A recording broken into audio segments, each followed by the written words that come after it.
Say it like it is. Don't take Tylenol. Don't take it. If you just can't, I mean, it's fight like hell not to take it. There may be a point where you have to, and that you have to work out with yourself. So don't take Tylenol. Other things that we recommend, or certainly I do anyway, is, and it's so important to me to see the doctor 4 times or 5 times for a vaccine. Don't let them pump your baby up with the largest pile of stuff you've ever seen in your life going into the... So I've been waiting for this meeting for 20 years, actually. And it's not that everything's 100% understood or known, but I think we've made a lot of strides. Wish it was done a long time ago. I always had very strong feelings about autism and how it happened and where it came from. And he and I don't know, the word got out, and I wouldn't say that people were very understanding of where we were, but it's turning out that we understood a lot more than a lot of people who studied it, we think.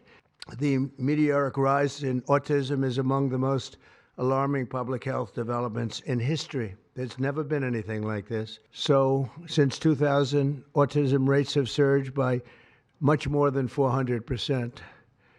Instead of attacking those who ask questions, everyone should be grateful for those who are trying to get the answers to this complex situation.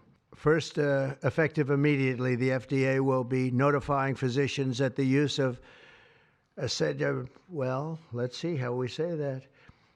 Acetaminophen.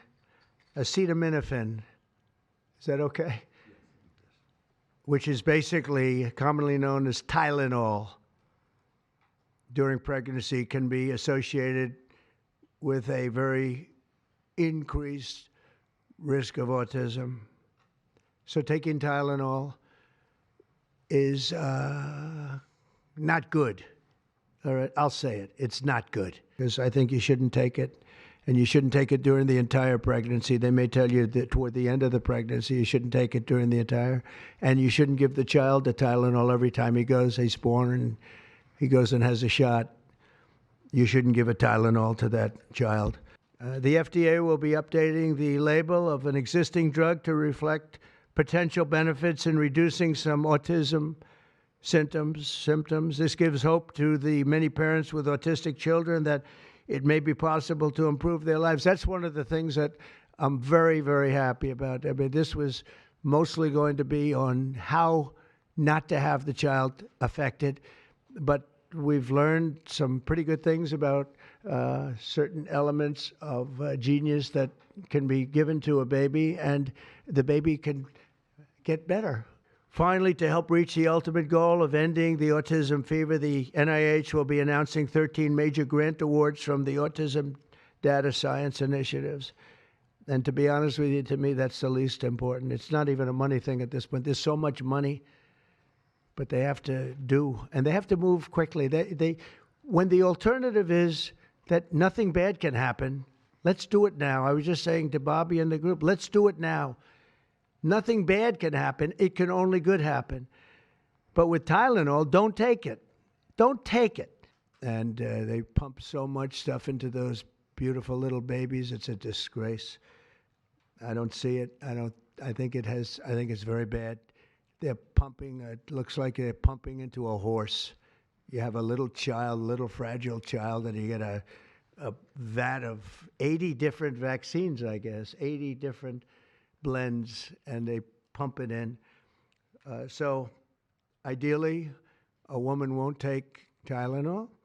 And on the vaccines, it would be good, instead of one visit where they pump the baby, load it up with stuff, you'll do it over a period of 4 times or 5 times. I also, and we've already done this, we want no mercury in the vaccine. We want no aluminum in the vaccine.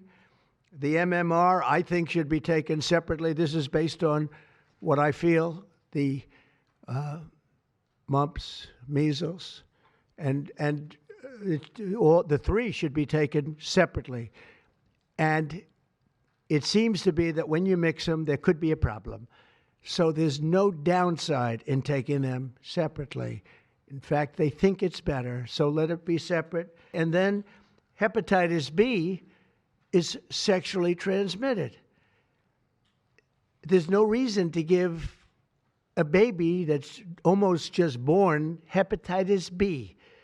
So I would say wait till the baby is 12 years old and formed and take hepatitis B. Today, the FDA will issue a physician's notice about the risk of acetaminophen during pregnancy and begin the process to initiate a safety label change.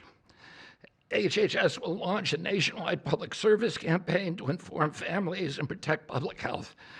FDA also recognized that acetaminophen is often the only tool for fevers and pain in pregnancy, as other alternatives have well-documented adverse effects.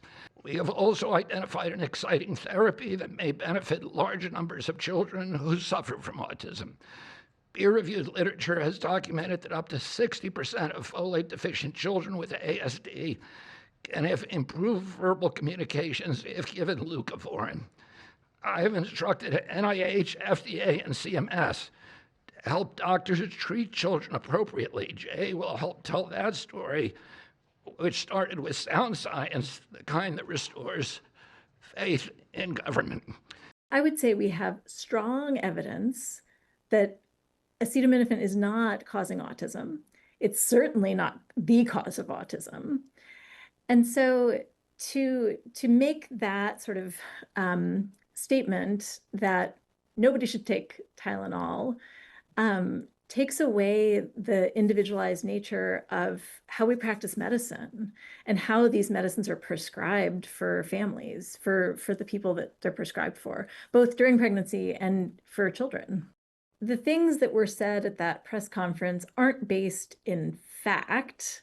And so pediatricians are going to be, they're going to feel like they're on the defensive, having to defend practice that is based on solid evidence and we have decades of experience with.